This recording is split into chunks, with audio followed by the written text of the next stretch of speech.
The Black City is fear itself. It's the ultimate symbol for the terrifying mystery and the unknown of Dragon Age. Even after Veilguard told us exactly what the Blight is and why it was contained within the Black City, there are still so many questions about this place. In this video, I'll definitely be asking those questions, but I won't be answering them, and I hope that nobody ever does. Hello and welcome to 10 Points of Slashing. My name is SJ, and today we're going to be dissecting one of my favorite Dragon Age topics of all time, the Black City. The Black City has been one of the most mysterious and fascinating bits of Dragon Age lore since the very beginning. It appears in literally the first frame of on-the-ground gameplay in Origins if you choose to play a mage. It can be physically seen by each protagonist in every game in the franchise except Dragon Age 2, but that game's protagonist ends up seeing it anyway in Inquisition. And it has maintained its mystery even moving into Veilguard, where ancient secrets and questions established in the first game were answered in no uncertain terms. The game that unveiled the origin of the Blight, the truth behind the elven gods, and disproved the entire Andrastian religion left the Black City relatively untouched. And we'll get into that later, but I'm really glad that decision was made. So, we'll kick off this discussion about the Black City by talking about what we definitively know about it. Yes, that includes major spoilers for Veilguard and the franchise as a whole, and then we'll move into picking apart the Codex entries about the Black City within each game and exploring some of the mysteries therein. There's some interesting stuff in there that I feel is definitely worth talking about. And finally, we'll close out with what is essentially the message behind this entire video. Some questions just straight up don't need answers, and we're gonna talk about why. So thank you for coming along for the ride on this one. Please drop a like if you enjoy the video at any point and a dislike if you don't. Ladies and gentlemen, the Black City. Most of what we know about this place comes from Veilguard, as essentially everything before that was just speculation. And in Veilguard, we learned that the history of the Blight is directly connected to the history of the Black City. To end the ancient elves' war with the Titans, Mythal instructed Solas to craft a magical dagger capable of sundering one's soul from its body. Basically the reverse of what these ancient spirits were doing to become elves in the first place. When they deployed this weapon, the souls of the Titans were then imprisoned within an ancient elven city. Rage and despair consumed and corrupted the Titan souls during their time in their prison, until eventually they became a dark and twisted perversion of what they once were, the Blight. The elves observed this entire process and eventually found a way to weaponize the Blight itself. Revolted by both what he had done and what the elves continued to do to the Titans, Solas led a rebellion against these Avernus that culminated with the creation of the Veil, a magical construct separating the world of spirits from the world of the material. In the creation of his Veil, Solas imprisoned the Avernus within the Blight prison as well, and sent this prison to the other side of the Veil, thus locking it away and denying mortal access to it.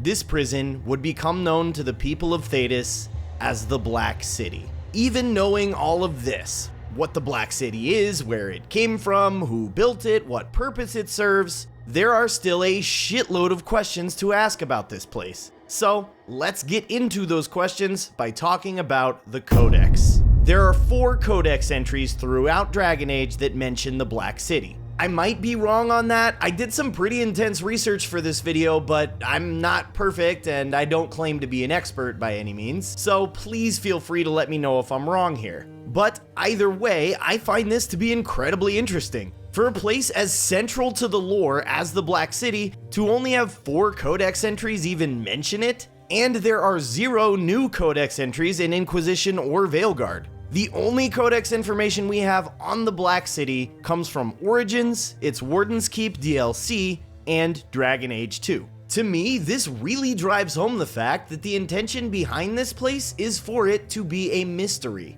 But I digress. The first Codex entry we'll talk about here is The First Blight, Chapter 1. This is an excerpt from the in-universe book Tales of the Destruction of Thedas by our friend the good Andrastian Brother Genitivi. This excerpt is a retelling of the Andrastian account of the Magister Sidereal entering the Golden City and turning it black. In Andrastian lore, the Golden City was essentially heaven, housing the throne of the Maker himself. When the Magisters entered, their pride and hubris poisoned the Golden City and turned it black. This event is referred to as the Second Sin by the Chantry. This, of course, we now know to be false, but rooted in some reality. What's interesting to note about this is that we have a first-hand account of what actually happened that day by way of Corypheus, one of the 7 Magisters Sidereal. While he may be what you'd consider to be an entirely unreliable narrator due to his rather obviously blighted nature, he tells us that the city was already black when they got there. This definitely helps paint a sort of picture for us around how the Blight was contained in the Black City. The Andrastian account suggests that the Blight was contained somewhere in the city, that the city itself wasn't the prison, but that the prison was in the city, if that makes sense. And the Magister Sidereal breached the prison, thus allowing the Blight to escape, corrupt the city and the Magisters themselves, and follow them back to the material realm. Corypheus's account, however, suggests that the entire city itself was the prison. That's why it was already black when they got there.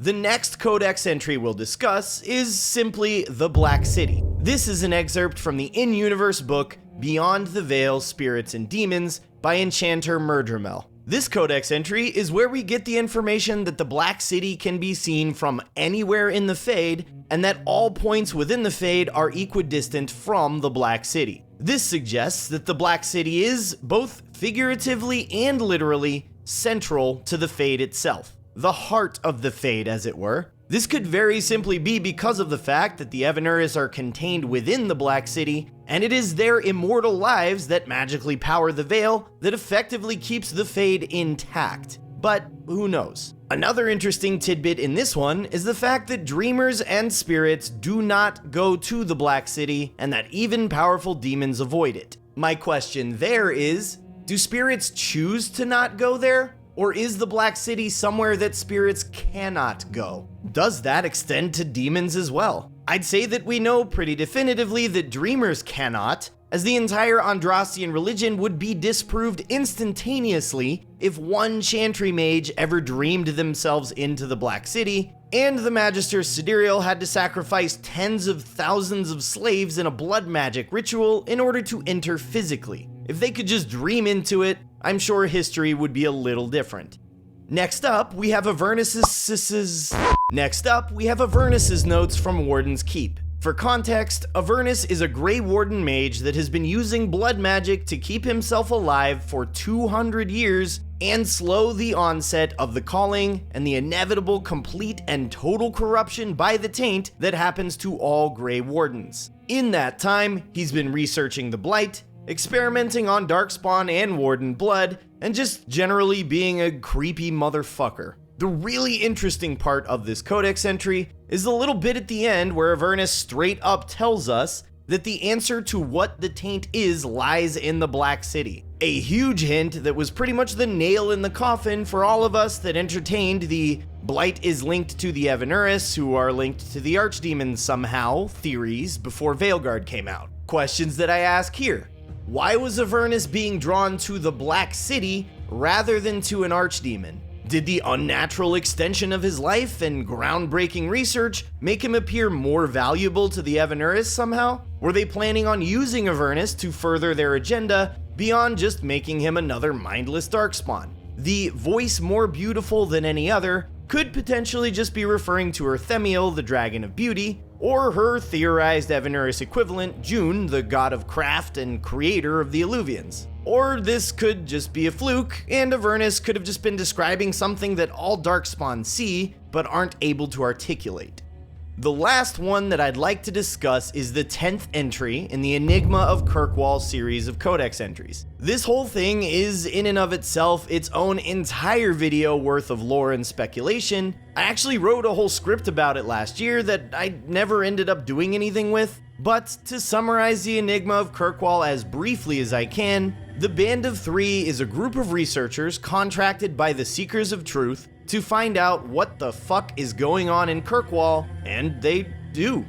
sort of. They find out a lot that I think isn't recorded in their journal entries. But I don't want to get too far into that in case I do decide to do something with that video. And besides that, I encourage you to go hunt for these Codex entries in Dragon Age 2 yourselves. It's a really fun achievement to get and gives you an excuse to go play through the game again. But I'm getting way off topic here, so back to it. In the 10th journal left by the Band of Three, they state that they've discovered that the Magisters Sidereal were deliberately thinning the veil in Kirkwall, and they ask if the Magisters were seeking the Black City just to compound the madness of their previous efforts.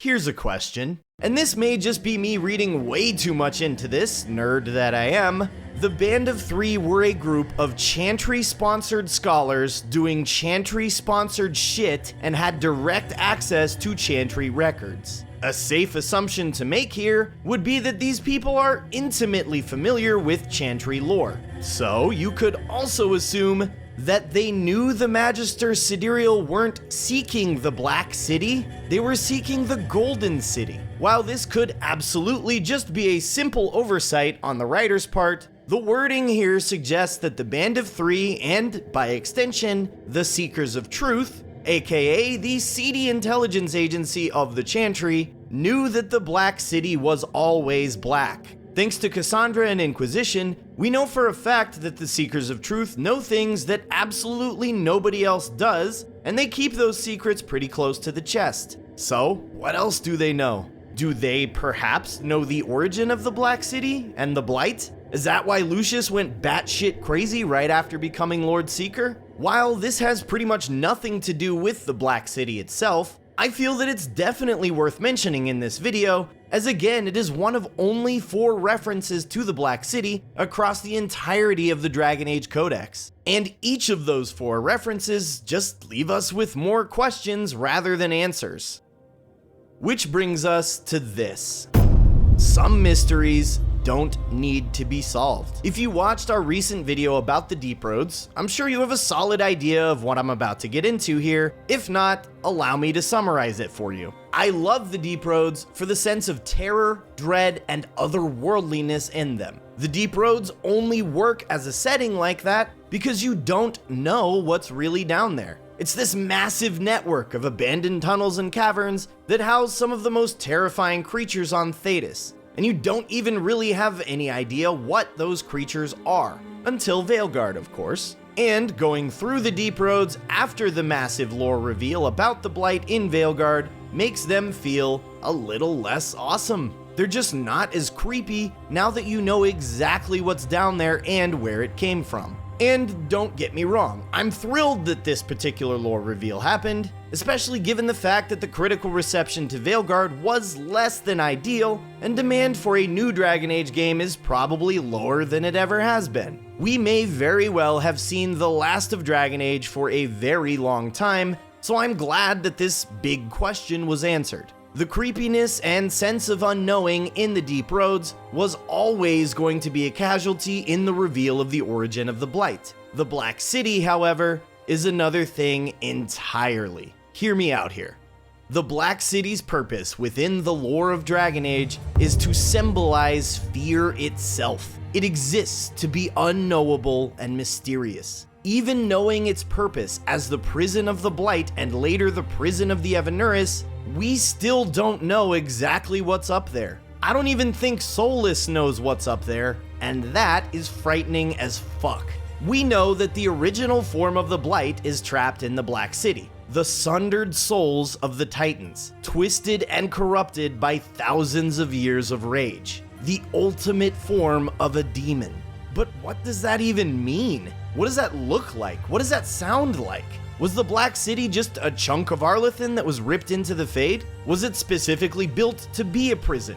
Why can you see it from anywhere in the Fade? Is there something in the Black City other than the Blight? Is there a singular being controlling it, dwelling within? Can this thing be reasoned with? Can the Blight be healed by venturing into the Black City?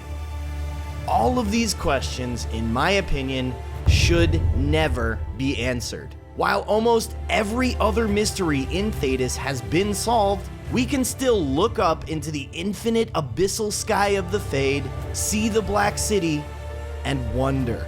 And this shouldn't ever change. This place is the embodiment of fear and terror and the unknown in Dragon Age, and I really hope it stays that way. And more importantly, I hope you enjoyed this video. If you did, please consider subscribing. Obviously, it helps the channel grow, but at the end of the day, I really appreciate your time, and I just hope that I was able to entertain you in some way. Please drop me a comment, let me know what your thoughts are, and let me know if there are questions in other games or universes that you think don't or didn't need to be answered. And if you're interested in supporting the channel beyond liking, subscribing, and commenting, please consider becoming a member. It's $1 a month, and you get access to some behind-the-scenes stuff that we do. One last time, thank you from the bottom of my heart for watching and supporting the channel any way that you can, and we'll catch you in the next one.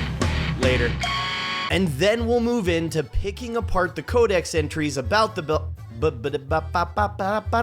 This excerpt is a retelling of the Andrastian account of the The Band of Three is a group of researchers contracted by the Seekers of Truth. Contracted?